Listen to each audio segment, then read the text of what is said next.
I'm about to teach you the one Linux command that's going to save you countless hours. And remember, before I show this to you, don't forget to like the video if it helps you out, and go ahead and subscribe to the channel because, well, that helps me out. This one command that you're going to be looking for. So we're going to go into the terminal, and you can see I've got a drop down. We're going to type sudo apt update and oh no, wait, that's not actually the command. I'm going to save you the time of having to type that kind of crap out all the time. What we are going to type is sudo for super user do, and then nano or whatever your favorite terminal text editor is, tilde / period bash underscore aliases. That's it. Just type that in, hit enter. You can see I've already got myself a nice little list of aliases. The way you do this is you type alias and then what you want to type for the command that you're going to run.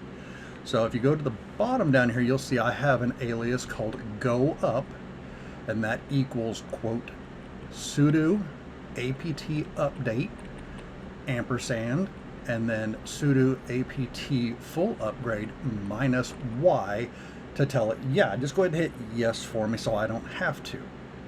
And then the one below that, I have an alias for cleanup, which is sudo apt auto remove minus y and sudo apt auto clean minus y. That way I don't have to hit anything on my keyboard when it comes time to hit the yes or no, do you want to proceed? Because I already know I want to. You can also see I've got some Docker Compose ones in there, so I don't have to type out Docker Compose all the time. I just do DCD to tear them down and DCU to put them back up. So you type out your alias, and you go ahead and Control O to save it, Control X to exit. Now, what I'm going to do is type go up.